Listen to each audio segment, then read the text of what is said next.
Good afternoon, everyone. Today marks 24 years since September 11th, 2001. On this day, we pause to honor and remember the lives lost at the Pentagon, aboard the flights, and at Ground Zero. We remember the families who continue to carry that loss and the first responders and service members who gave everything in service and sacrifice. Today is not just a moment of reflection, but it's also a reminder of resilience, courage, and unity in the face of an unimaginable tragedy. In this episode, I'll be sharing my own story of being at the Pentagon on that particular day, what I experienced and what I learned, and how those moments, continue to shape my life and my leadership. First thing I remember is I was talking to this lady who used to go at our church, and she called me. She said, "Carla, a plane hit the World Trade Center." I said, "That must have been a mistake." She said, "No, it hit the World Trade Center." I said, "Are you serious?" She said, "Yeah, my boss's wife works at the World Trade." I said, "Oh my gosh, let me know. I'm gonna pray for her. Oh my goodness, let me know." Hung up the phone from her. And at this time, I worked at the Pentagon. I worked for the Department of Navy. We called it Navy Budget. It was FMB3. So I said, "Well, I'm going to check this out on the TV." And I walked over to the congressional area, and there were a lot of guys in uniforms, a lot of lieutenants, lieutenant commanders. They were standing around and they were watching it. I'm like, "Oh my gosh, this is true." But around that time, another plane hit. I was shocked.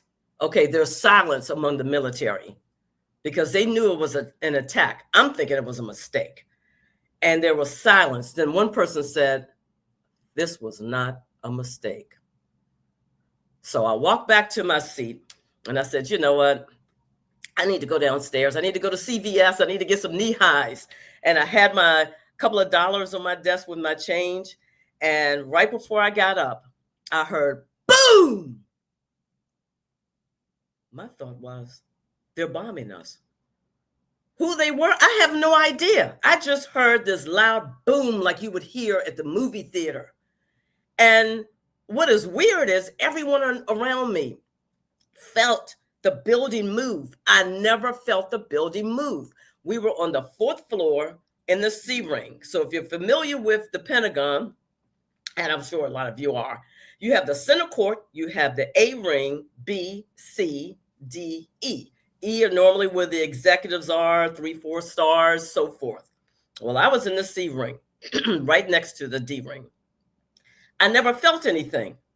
Well, I thought they're bombing us. Who they were again, I have no idea. I got up. I said, "I'm out of here. I'm leaving for the day. I'm not staying around." I picked up my book bag. I picked up my purse. And as I walked around the corner, I saw my supervisor because I'm going to tell him I'm out of here for today. And he looked at me. He walked out of his office with his arms closed. He turned to me, and all of a sudden, the section that's called FMB2, they ran towards us and they were yelling, "Another one's coming, another one's coming." I'm like, what are they talking about? They knocked him down. He knocked me down. Behind me was our legal secretary, Sandy. Her foot got caught in my backpack loop. We all go down. At that time, that particular section, out of fear, they started running. They were trampling over us.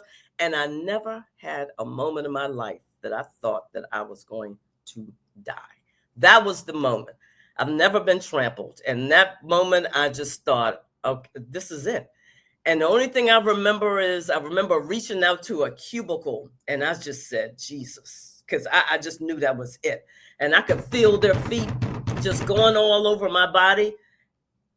But at the same time, I didn't say anything else because that was it.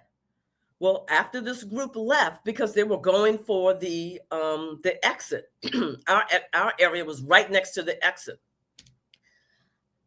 I got my bags up and I started to run. And my supervisor, Jim, said, "Walk, don't run." So I slowed down. And as I approached the door, a commander opened the door and said, "Have you seen Wes?" Now, Wes was our senior executive. I was an FMB3. He was the senior executive. Okay, my mind is swirling. I was near death. I could care less. The first thought in my mind was, I don't care. Who cares about Wes? And he's still looking at me so calmly.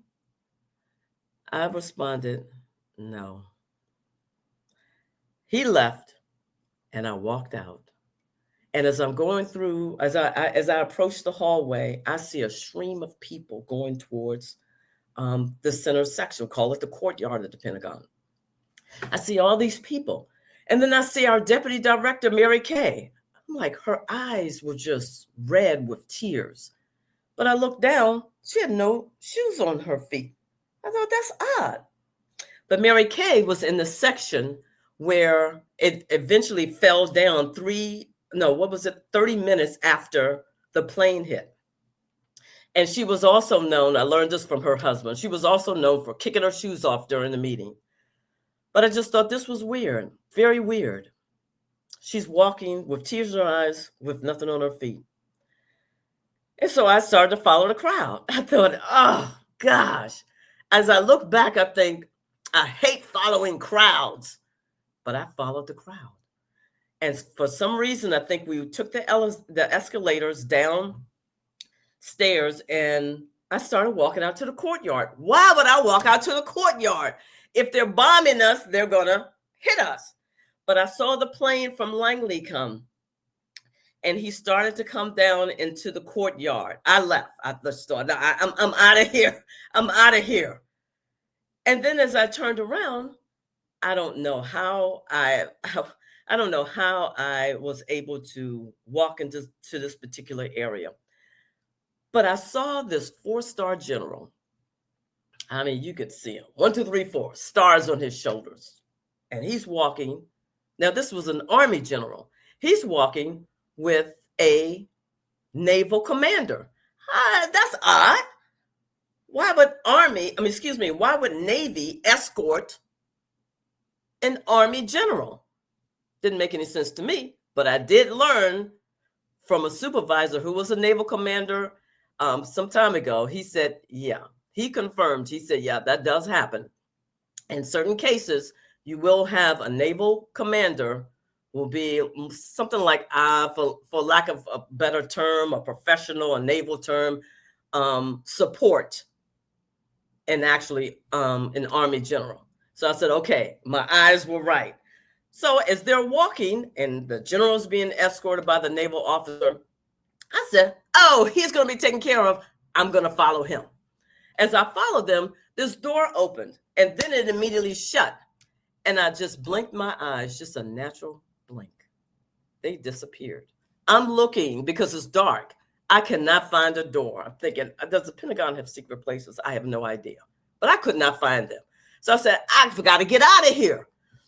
I turn around and I see other people, and everyone's going in different directions. And I finally see the light on this underground tunnel. I see this light that I know is going to lead out to the Pentagon parking lot. And I thought, what am I going to do? How am I going to get home? I don't know anything about this Pentagon area. I ride the subway, and then I get the subway back home, and I pick up my car in the parking lot. But I tell you, the Lord looked out for me, because who did I see? Remember I mentioned Wes, our senior executive? I saw his secretary, Terry. All of a sudden, she was in the car. I said, Terry. She said, Carla, get in here. She was so frantic. I have no idea how she got out there. But she said, come in my car, Carla, come. And her emotions were up here. And I thought, you know what? I've got to switch my emotions, because that was a Tuesday. Terry was getting married on Saturday. So I thought, okay, I've got to calm down. This is a huge week for her. Excuse me, I've got to put a lozenge in my mouth. This was a huge week for her. So I decided to be upbeat. And Terry said, Carla, I can't believe what just happened. I said, yeah, Terry. I said, and I know you're getting married this weekend. And she said, yeah. She started to cry. I felt so bad. She said, what do you want me? Where do you want me to take you? And she's still up here. Pardon me. And I said, Terry, I said, can you take me to the blue line? I said, because I'm sure that they're not going to allow the yellow line to go over the water. Can you take me to the blue line subway station? She said, yeah.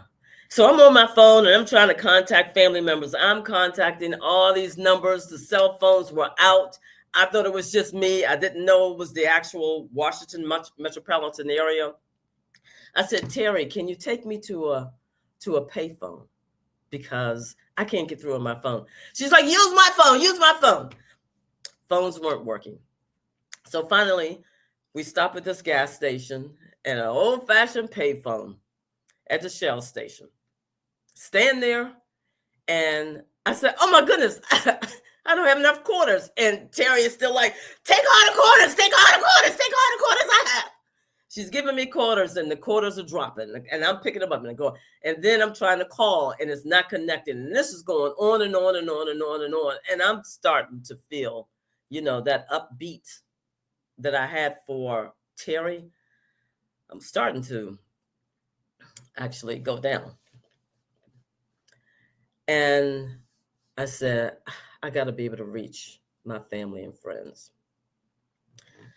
But that's okay. Kicking another gear. And I'm still trying to get it connected. And then I think we had a few quarters left.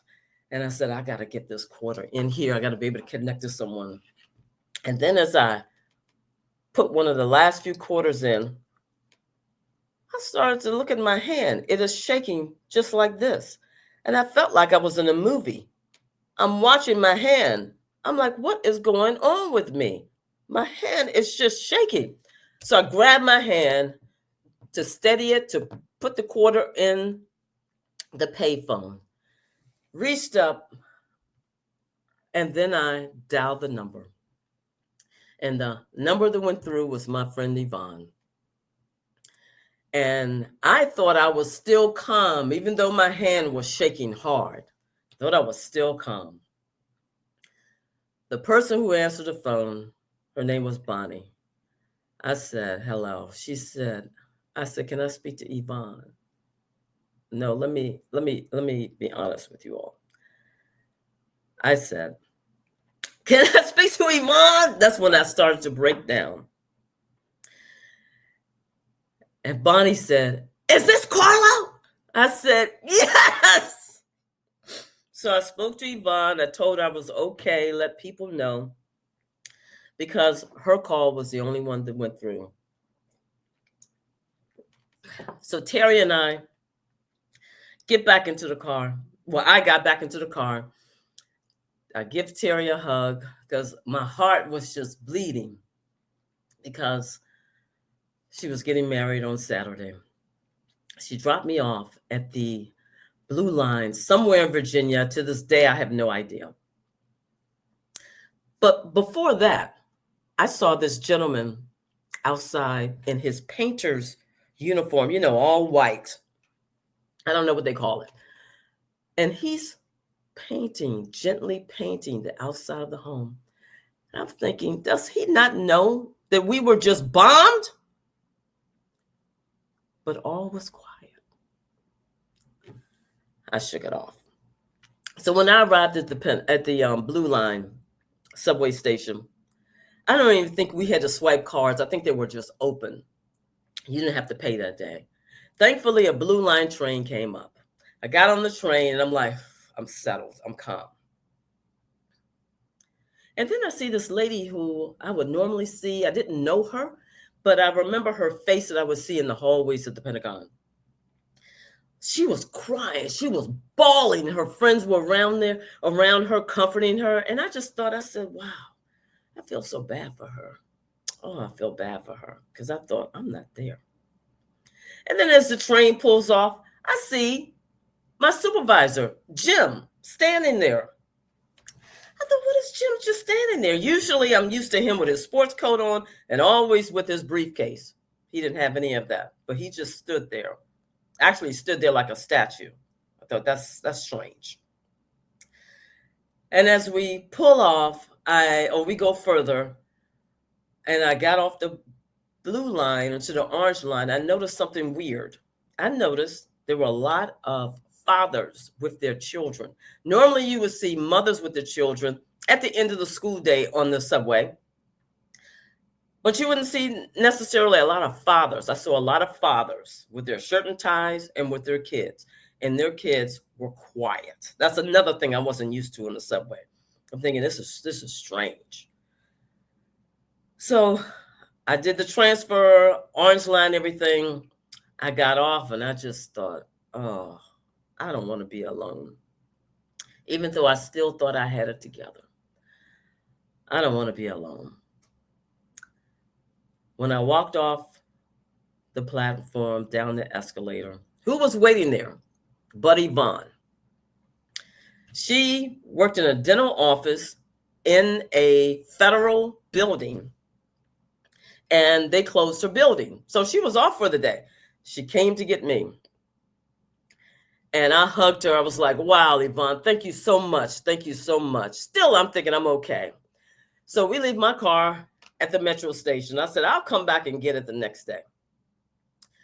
She took me home, and maybe about 5 minutes before I arrived home, I noticed the smell. I noticed someone was barbecuing, and I thought, why would someone barbecue? It's a little around maybe 12:10 p.m. Very strange. Why would someone barbecue in the middle of the day on a Tuesday? That smell has stayed in my mind. Now, I'm someone who loves the barbecue, whatever, steak, salmon, shrimp, burgers, whatever it is. But when I'm out and about and I can smell someone barbecuing, the majority of the time, it takes me back to 9/11. So I'm at home, and one of my other best friend, Joan, was there, and she had the TV on about 9/11. I just thought, oh, I can't take it. I didn't want anything to do with the television because I just felt the pressure. I can't explain it, but I felt the pressure of the day. So I went to the living room, and I just cowered down into the corner of the living room into a fetal position. And I began to rock back and forth, and I cried like a baby. I have never done that before. And friends try to console me. I was like, no, I didn't want anybody to touch me. And then after a while, it felt like I was down there for half an hour, probably it was a minute or two. I walked upstairs to my bedroom. Then I received calls from friends and family. And still, I thought, that's a one-time thing. Me down there in that little fetal position. I was fine. They said, Carla, how you doing? I say, yeah, it was horrible. I was trampled. I played it off thinking I was okay. And right after that, after I spoke to a few family and friends, I sat up against the wall in my bedroom and I returned to the fetal position. And I did the same thing.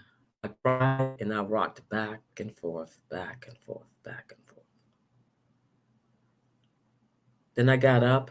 I could still hear the TV talking about 9/11 and all and everything that happened, and not only Pentagon but New York and the plane over Pennsylvania. I couldn't take it, so I closed the door and I stayed in my room. And I just thought, what have I been through? But it'll be okay. I'm gonna shrug it off. It's gonna be okay. I did some things in my bedroom, didn't turn on the television, nothing. And then in the evening time, Wes called. Wes, the senior executive. He called. He said, Carla, how you doing? I said, I'm doing okay, Wes. How are you doing? He said, well, could have been better. I thought, no kidding. He said, I'm calling to do a roll call. Everything in me dropped. I mean, today, just to hear that. Because I did not know the people at the Pentagon, pardon me, I didn't know the people perished. He said, you're the last one. He said, we've had no fatalities within our FMB 3. And I was thankful for that, but which meant there were fatalities. And he said, I'll let you know where we need to meet. Because, of course, we can't return to the office tomorrow. Someone will contact you. I said, okay. Someone did contact me, and they said, we're going to go to Crystal City. And pardon me, I'm getting over a cold. Excuse me. They said, we're going to go to Crystal City, and we're going to meet. We're going to have an organizational meeting. And I believe it was 8:30 or 9 o'clock. Can't remember the time. And they had an admiral there. They had our admiral there. They had another admiral. They had a Catholic priest there. And they had a therapist.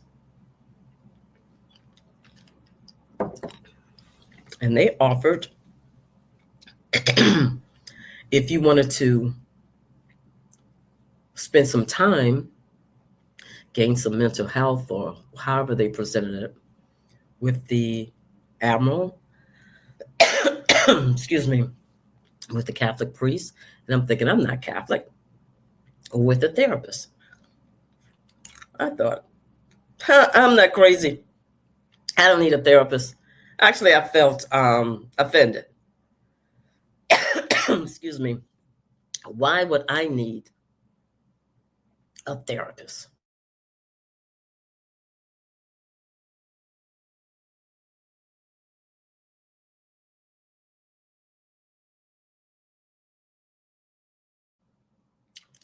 I'm still thinking, I'm okay. My boss, Jim, who I saw on the platform, he said, Carla, can you come into my office for a second? I said, sure. I'm like, what's Jim talking about? He said, can you have a seat? I said, sure. He said, can you tell me what happened on 9/11? I said, Jim, you were there. He said, yeah, but my wife asked me to ask you to tell me what happened on 9/11. I said, Jim, you don't remember? He said, no, I don't remember that day at all. So I told him all about me walking to him to say, Jim, I'm out of here for the day. He said, oh, you were being a good employee. I said, yeah, because I'm letting you know I'm out. I told him all about the trampoline, everything, about seeing him on the metro platform. He said, at the end of me sharing everything, he said, thank you. I'll let my wife know. It's amazing how you go through tragedy and people take it different ways. Whereas I remember everything. He lost total memory of the day. This was a computer analyst. He lost total memory. So as the days went on, I did not want to talk about it. Every time my friends brought it up, I didn't want to talk about it. I didn't want to watch it on TV, and I did not watch it on TV. I just thought, this is just horrible, and I'm still flicking it off. You know, this is just something that I'm eventually going to get over. But as the years went on, I said, you know what? This is just me. This is the way that I'm handling it. There's nothing wrong with me. So around 2005, my friends, along with my two brothers, we decided to spend the day in New York City. And as we drove into New York City, they had a big banner that said, never forget. Everything in me just dropped. I didn't want to talk about it. I just thought, look, I didn't come up here to have to relive 9/11 again. I already relived it on that day, but to now see it, a big sign, never forget. So I told him, I said, look, I don't have any problem walking around, but once we get to ground zero or anywhere close to it, I'm gone. And that's exactly what happened. I told them that the sign said ground zero and it pointed. I said to my family and friends, I'll see you guys. And I walked over someplace else and I got some pizza. And then they came back. They eventually found me. And I said, how was it? And they didn't share that much, which I'm glad they didn't. But I never knew after all that time that I was going through trauma. I had no idea. My ego was so big, I don't need a therapist. I'll be okay. Oh, I'm okay. And I thought, I said, look, I'm a Christian. I'm a believer in Jesus. Why do I need to go to a therapist to talk about my mind? But yet, I'm also someone who follows up with a doctor. Something happens, I go to the doctor. I get my eyes examined on an annual basis. I'm there every 6 months with the dentist. I mean, I'm just regular. But never once thought about taking care of my mind. Actually, I found it offensive. Took me like 7 or 8 years to get over this. And then the 10-year anniversary, 2011, I started to watch all of these the broadcasts, all the different segments, the television shows, whatever they're called. I became obsessed with them. And I'm talking to my mom on the phone. I said, Mom, they're showing brand new footage of 9/11. And so I'm sharing it with her. And she said, no, Carla, that's not new. She said, they showed that the week of 9/11. I said, no, Mom, this is new information. I said, new footage. I've never seen this before. And I've said this to her 3 different times. And I'm sharing the different types of segments that they're showing on television. And she said, look, baby, no.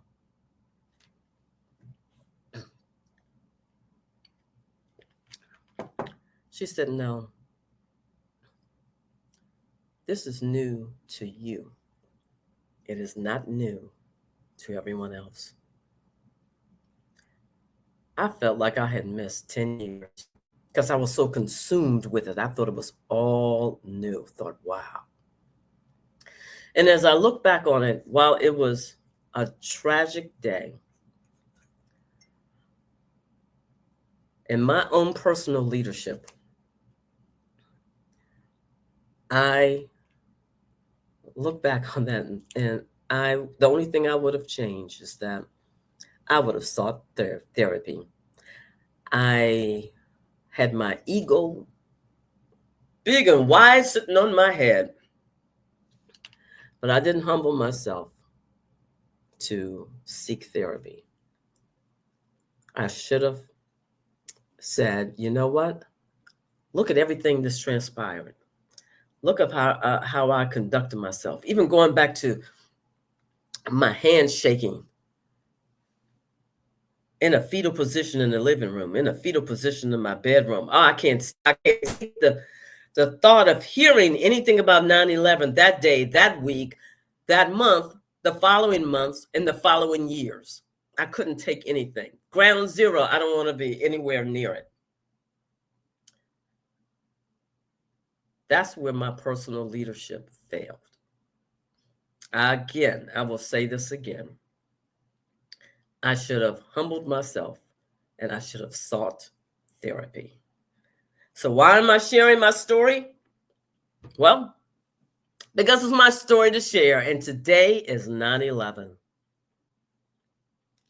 The other reason I was encouraged by a colleague a few years ago named Andrew, he said, Carla, you need to share your story.